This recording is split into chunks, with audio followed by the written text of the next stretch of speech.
Well, hello there. My name is Daniel and I have lived in 6 different countries. For a long time, I've been wanting to try out YouTube, so I'm just giving it a shot right now. It's a big step in my life, it's a big challenge, and I just wish that maybe at some point I'd be able to make a small community here of like-minded people that would be interested in my content, and maybe I'd be even of some use for you. If you want to go and travel abroad sometimes, or you just, like reflecting on life and exploring this mad world, let's try to do it together and try to make some sense of it. Well, my story begins 31 years ago. I'm 31 years old and I was born in 1993 in Russia, which was an interesting place to be because the Soviet Union had just collapsed 2 years prior to my birth, even less than that actually.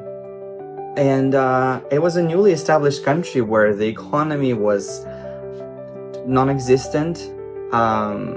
It was pretty poor, and the first few years of my childhood, well actually all the way until my teenage years, Russia wasn't a very stable place to live in a sense that there was quite a lot of crime, and I don't know if I can say that I come from the ghetto, but the situations where you could just be mugged in the street were very common in my life. So such as my mom once got robbed when I was 7 years old in an elevator.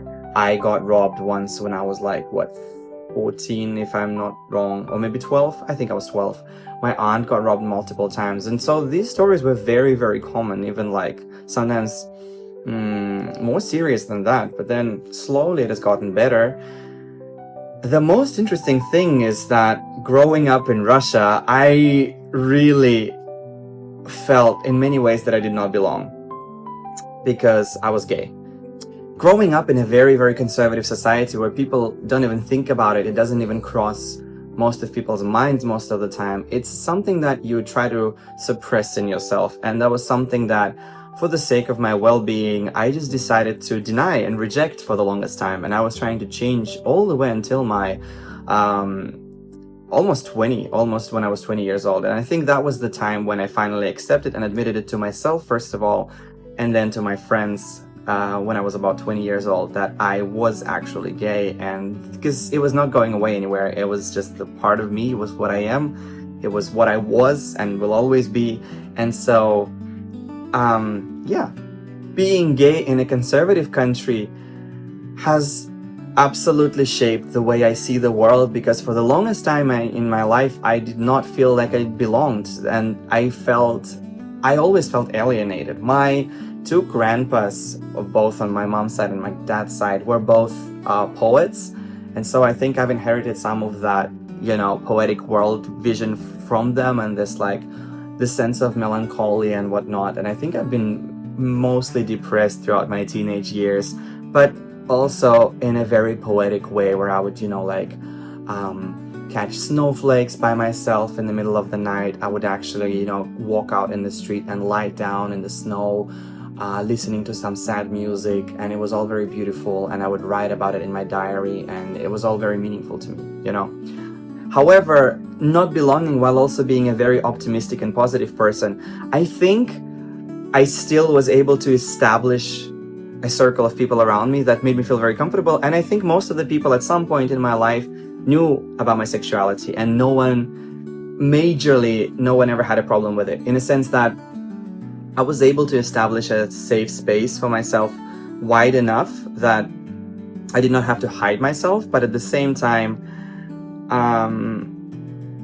I cannot say that I haven't been bullied. It was just never to the extent that I, was physically assaulted or anything like that. So I think it's of course it's a very deep and sensitive topic, and of course I've grown up with carrying a lot of trauma and a lot of unprocessed feelings and emotions from there. But then mostly I would say that I always knew, once I was determined for something, I knew that was what I was going for, and I was also trying to always stay optimistic and positive about it. So at some point, once I accepted my sexuality, once I accepted that this was what I was and I was always going to be, I think it was mostly pretty acceptable. And I think for a lot of people it might be the same way, that once you accept who you are, the world starts accepting you more. But anyway, once I finished university, I got a really amazing opportunity, because my major was in French. I got this amazing chance to go to France and work there for a year as a Russian teacher. And so I was assigned to this small town near Paris, 30 minutes away by train. It's called Mantes-la-Jolie. And I spent a year there. It was an incredible time. And I would say about 60% of my students were immigrant children, so second or third generation, a lot of them. I wouldn't say all of them were, but in a sense, I think I've learned a lot about, the hospitality of this country and the diversity of it. And it was beautiful. It was an amazing experience. And seeing this real side of this European country was great. And if you Google Mantes-la-Jolie, you'll see a lot of crime reports, and they say that it's quite dangerous. But I've never ever experienced that firsthand, even though I heard some of the stories from my students. So I wouldn't say it's like it should be undermined or it should be overlooked. But I had an amazing, incredible experience with a group of international teachers that were working there. And I had always loved to be surrounded by an international community rather than a group that belonged to a certain nationality. Somehow, this lines are more blurry when you're surrounded by different cultures, and it's easier to fit in maybe because everybody's different anyway, so you'll have lots of differences. You don't have to fit in a certain type of way of living or thinking to be part of, the crew, the team. You guys see another movie bag like that? That's crazy. Yeah, but that's that size. Like, there are a whole bunch of big ones, but not really ones.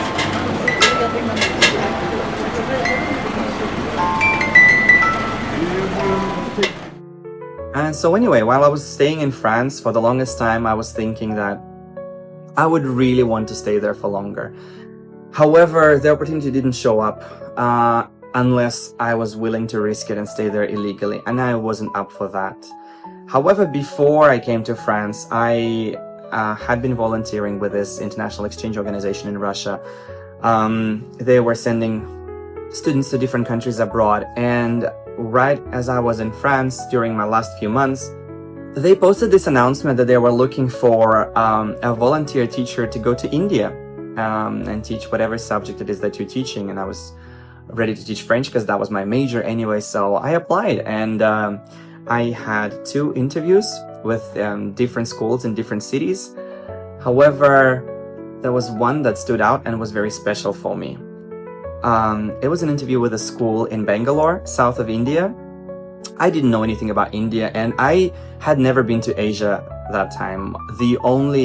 I had only been to Egypt prior to that, and a bunch of places in Europe, because first of all, living in France, it was easy to travel and also quite cheap. But also even before that, I had traveled with my family to a few different countries in Europe, so I had never been to Asia. This part of the world was fully unknown to me.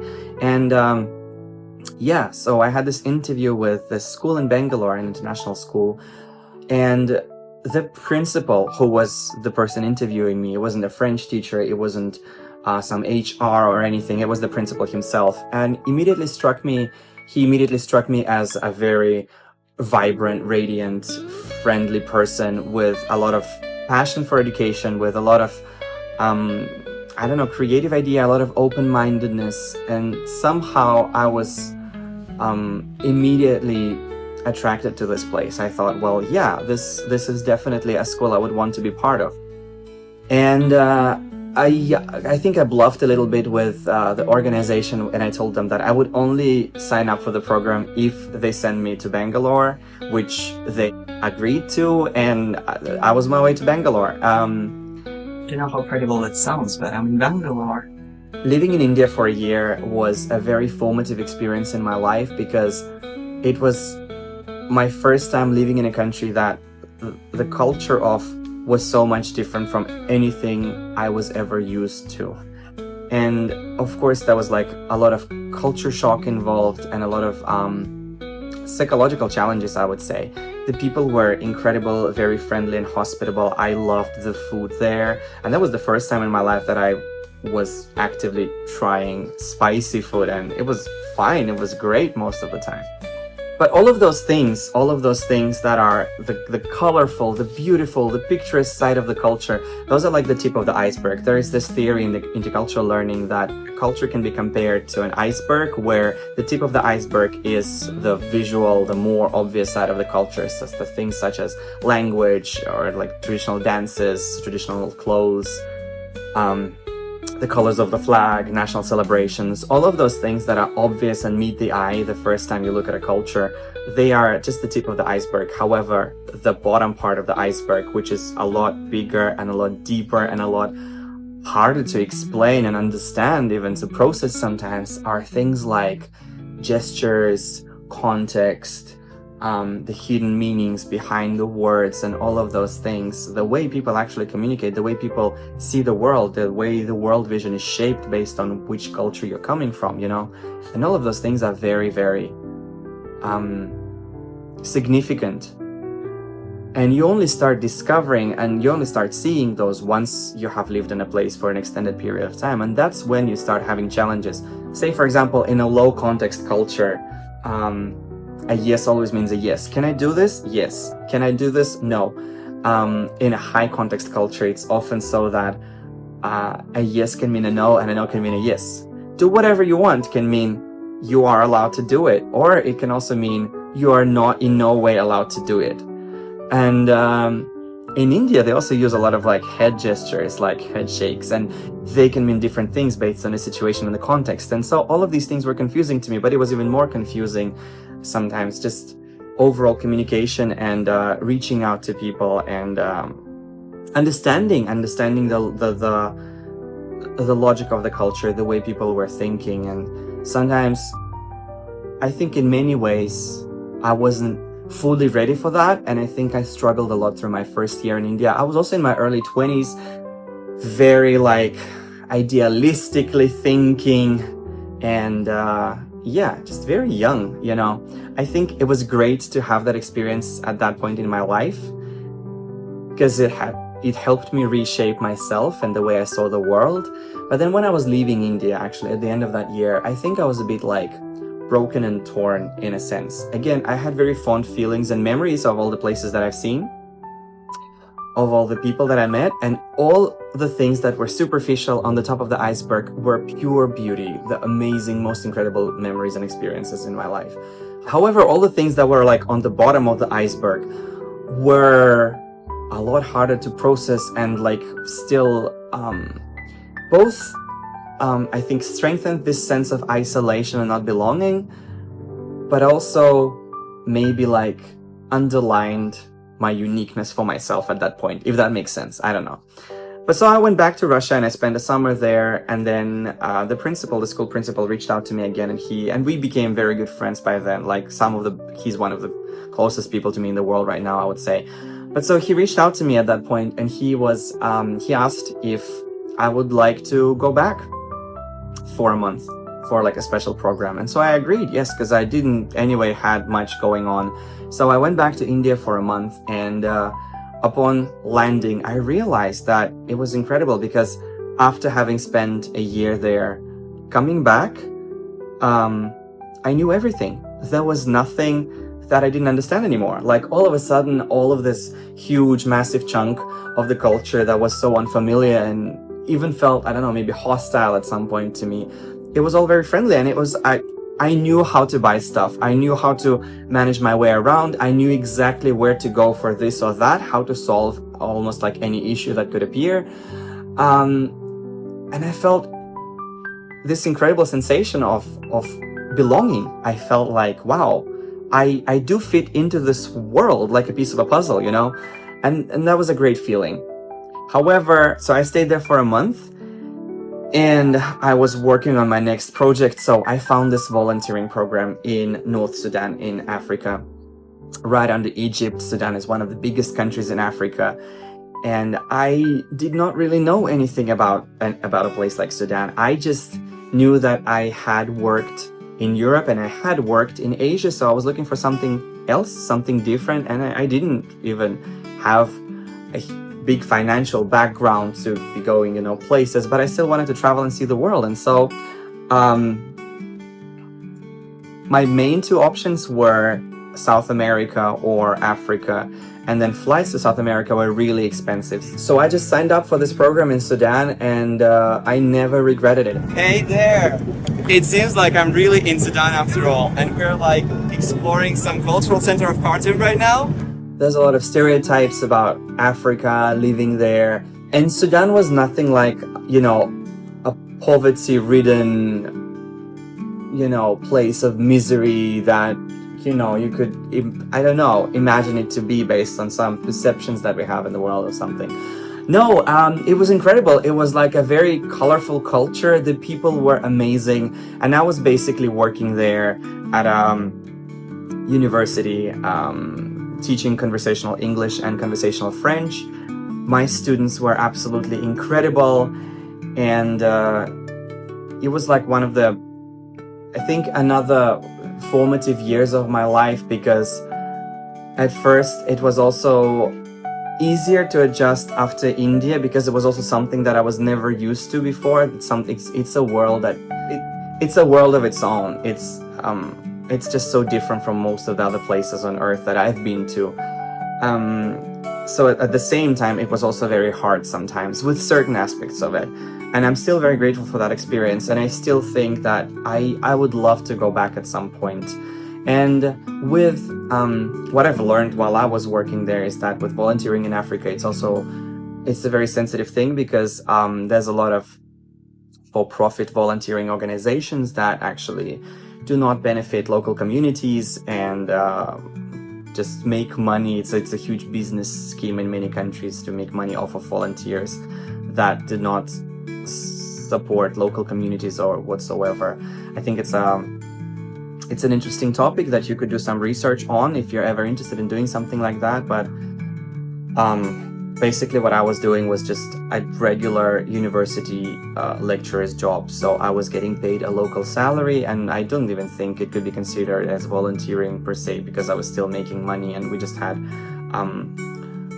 the organization provided us with a free accommodation that we had to pay only the bills for, and we were making money working at the university. And it was wonderful. It was I'm very fond of the people that I met there and the experiences that I've had there. And unfortunately right now the country is torn apart by civil war, and allegedly, from what I heard, the university that I used to work for is not even there anymore. It's just been bombed to the ground. And that's the reality of it. And so I stayed there for a year, and I didn't really know where to go next, because it felt like I wanted more exploration. I never really wanted to settle down in Russia or anything, so I just wanted to find something else. And I was looking at different countries. I was just sending out my CV to all kinds of schools and whatnot. And it also was the time where I was 25, and I still had no savings, not a penny to my name, and I was just, going different places, doing these volunteering jobs, basically. My dad suggested I went to China, and so I did. I just applied. I searched for a few job offers there, applied, and I got a response from every single one that I applied for. Wow, China really needed English teachers at the time. And that was in 2019 that I moved to the city called Chengdu. I didn't know anything about China again, except for Shanghai and a couple of words like ni hao or something. And when I was choosing a place to stay, there was just this school that contacted me from Chengdu. I was Googling every single city that was offering me a job there. And once I Googled Chengdu, I saw the most happy city in China, the fashion capital of China, which is not like something I care about, but it's a sign of, it being an interesting world to be in. And also the gayest city of China. And I was immediately bought, and I immediately said to every single recruiter that was asking me to join their school or their franchise, I would say, do you have a branch in Chengdu? I really want to go to Chengdu. And so that was the school that I signed with, and I moved to Chengdu at the beginning of 2019. It was about in end of Feb. End of Feb was when I landed in China. And once again, I ended up in Asia. And I never planned on staying in China for this long, but I ended up staying for 5.5 years. There were many reasons for that. First of all, I could not have imagined that 8 months into living in China, I would meet my eventual husband. You want to get up or not? Something else to say? Oh yeah, recording this video. Sorry for that. And Joey and I met at the end of November 2019, and we were both Taylor Swift fans. That's silly. As silly as it was something that helped us bond a lot initially, but then also I think our personality has matched in a very natural way. I mean, I could talk about Joey for hours and hours, but the most basic thing is that he was the most caring person I had met to that date, and still to today, until today even as well. It hasn't changed. And once I met him, it was, I don't know, it's silly to put it that way, but it was almost like stars aligned, and he moved in with me about like a couple of weeks after we first met, and we've been together ever since. There was this time when I left China at the beginning of 2024 to celebrate Chinese New Year. I went to Sri Lanka, and COVID started spreading, and it was first spreading around China before it reached all the other countries, and it was like a small thing in Asia. All the countries were slowly starting to, ring the alarm. And China was the one that had it the most serious that time. And so Joey ended up having to quarantine in his hometown, which is all the way next to Taiwan, in the province of Fujian, the city called Xiamen. So he was quarantined there with his family, while I was, I came back to Chengdu, and I was hoping for him to come back, but he wasn't able to. He was attending university in Chengdu, and his school was closed there anyway, so it made no sense for him to come back whatsoever. So I came back, and I was isolating for 2 to 3 weeks by myself. It was a very boring time. And then I would have to wait for an extra 2 months for Joey to finally be back in Chengdu. We were apart for 83 days, and it's a bit obnoxious to remember those things, but I think numbers have always played an important role in our relationship. And initially, from the day when we decided we were an item, the day before he moved in with me, from that day to the day we said goodbye, when he went to celebrate New Year first with his family, and then eventually Chinese New Year and whatnot, we were only together for 17 days, and then we were separated for 83 days. And during those months of separation, I wrote a song for him that I called 17 Days. Open the curtains when it's raining. We'll dance to my endless refrains. What others would have in forever, you and I, we had just 17 days.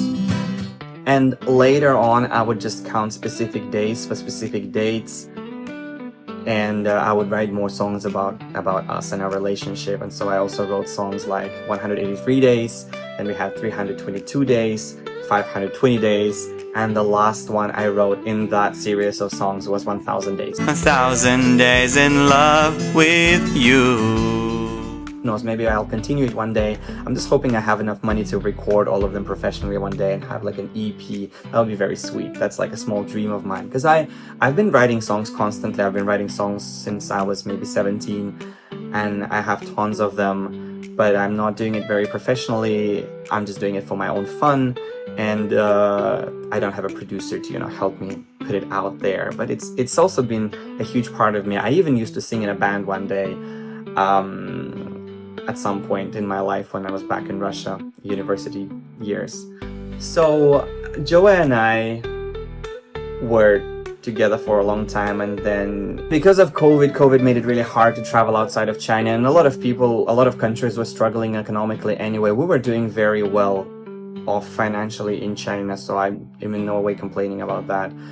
And so it only made sense to stay. And then there were some political events back in Russia, so I haven't visited back home since 2019. That was January of 2019 was the last time I was back in Russia, and I'm hoping to go back someday. I would really want to revisit some of the places, and I would want to bring Joey with me. I think that would be incredible, but I'm still waiting for the right time when, that would be possible to do. Yeah, at some point in China, during the COVID days, like this whole pandemic situation really took a toll on me, and I was struggling with depression for about, I don't know, a year maybe, and then after that I was on antidepressants for about a year because a lot of things took a toll on me, and it was really hard. And I think I also at some points I didn't really feel welcome there, because people also had this stigma against foreigners in China, that they were afraid that you'd bring the disease. And that was when I was already speaking Chinese. I could speak Chinese, but still, it was, I think, maybe one of the few times in my life that I was able to feel it firsthand, what it is like to be treated a certain way negatively based on just solely your appearance. But I'm not here to complain about that or anything. It was just a part of my story, and I'm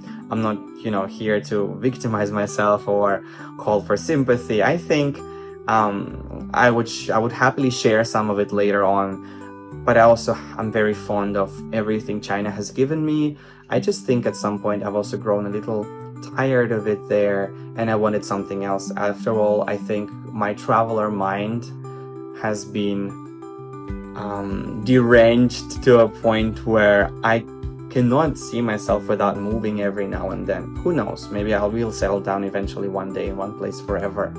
But so I've been trying to leave China since 2022, and finally our plans came to fruition in 2024 when Joey and I moved to Bangkok, and so this is where we're living now. And so we've been living in Bangkok for about 10 months now. It's almost been a year in this new place, and we're trying to pick up some tithes, just going very slowly. We're working at the same school, we're teaching still. I've been teaching in all of those countries. I haven't spoken about that yet, but yes, I'm a teacher. I've been a teacher my whole life, and I love my job. Sometimes not the financial side of it, or not what it pays me, but what it pays me in terms of how emotionally rewarding it is, how fulfilling it is. I love being a teacher.